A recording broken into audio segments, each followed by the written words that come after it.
Somos la Iglesia Bautista Betania de Cali.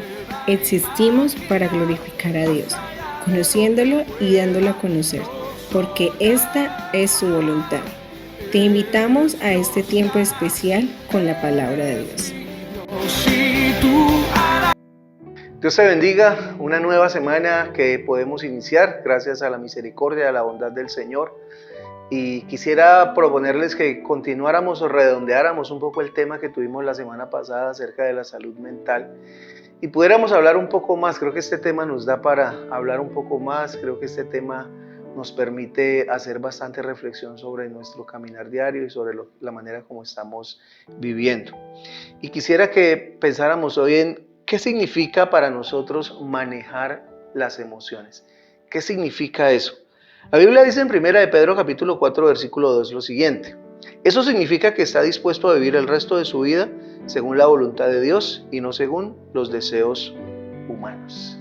¿Qué son los deseos humanos? Pues son nuestras emociones y nuestros afectos, es la esencia de lo que nosotros realmente somos.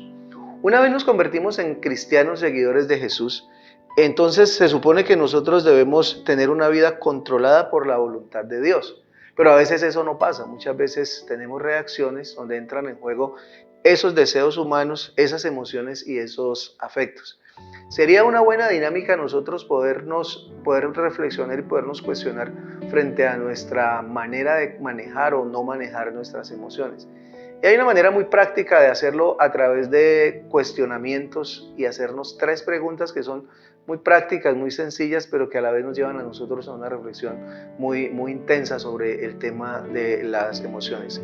La primera pregunta que deberíamos hacernos es: ¿cuál es la verdadera razón por la que estamos sintiendo como nos estamos sintiendo? ¿Qué realmente es lo que está pasando dentro de nosotros?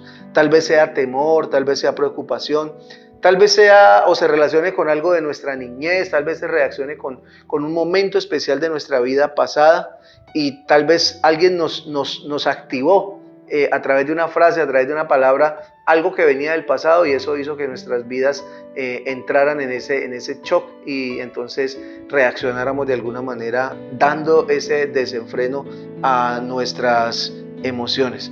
Entonces, cuando eso pasa, pues esa persona se convierte en el objetivo de nuestra ira, de nuestra emoción descontrolada o de cualquier sentimiento que aparece allí. La segunda pregunta que tendríamos que elaborar es: ¿qué tan cierto o verdadero es lo que estamos sintiendo? ¿De verdad lo estamos sintiendo? Hay un relato bíblico donde un hombre que se llamaba Elías, un profeta de Dios, se queja delante de Dios y le dice al Señor: Señor, yo soy el único en toda la nación de Israel que queda sirviéndote. Y Dios seguramente se quedó mirándolo y diciéndole: no es así, Elías. Tengo mucha gente que todavía me está sirviendo. Tú no eres el único, hay muchísima gente alrededor del mundo sirviéndome y estás actuando como si fueras el único que queda y realmente no es así, no es verdad. O sea, tu emoción se está fundamentando en algo que no es verdad, en algo que no es cierto. Lo tercero que deberíamos cuestionarnos es: ¿este sentimiento o este desborde de sentimiento me ayuda o al contrario me hace algún daño? ¿Obtendré lo que quiero al sentirme de esa manera? Muchos de los sentimientos que tenemos pues parecen naturales, parece que es algo que simplemente sale y ya, y no tendríamos como manera de controlarlos, pero en realidad nos damos cuenta al final o cuando ya pasa la situación que fue algo contraproducente, que fue algo, digamos, nocivo o negativo en nuestra vida.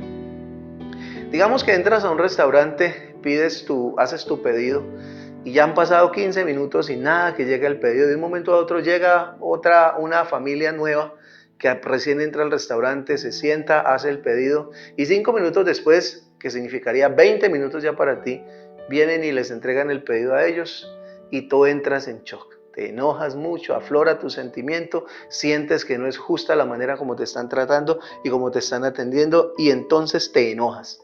Hagámosle el examen de las 3 preguntas. La primera es: ¿cuál es la verdadera razón por la que te sientes así? Porque tienes mucha hambre y querías comer para saciar esa hambre y no te la trajeron. Bueno, es verdad, es valedero.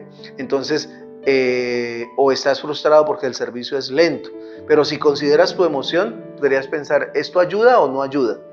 genera algún beneficio, o sea, entre más tú te enojes, más rápido te van a atender, o por el contrario, la gente del servicio se pone a la defensiva contigo y tal vez ya no quieren ni siquiera acercarse a tu mesa porque sienten que tienen que estar ahí a la defensiva. La pregunta es, ¿funciona la irritabilidad? ¿Funciona en ese momento el enojo? ¿Funciona en ese momento lo que sientes? La respuesta es no. Entonces tendría muy interesante que nosotros hiciéramos esas 3 preguntas y pudiéramos valorar realmente si la manera como nosotros manejamos nuestras emociones realmente tiene sentido o simplemente nos estamos dejando llevar. Y si es que tenemos a Jesús en el corazón, pues tenemos que aprender a tener ese control, a pedirle al Señor que nos ayude. Seguramente hemos estado en momentos muy complicados, muy difíciles, pero podemos pedirle al Señor, como dice el texto que leímos al comienzo ahí en el libro de Pedro, dice que nosotros aprendamos a vivir según la voluntad de Dios y no según nuestros deseos humanos o según nuestras emociones. Entonces, el desafío para hoy es aprender a entender que muchas veces nuestras emociones pues no están bien, o ese desborde emocional no está bien, y aprender a partir del relacionamiento con Dios y la palabra a vivir según la voluntad de Dios y no según nuestras emociones, porque a veces eso no nos va a traer ninguna buena consecuencia.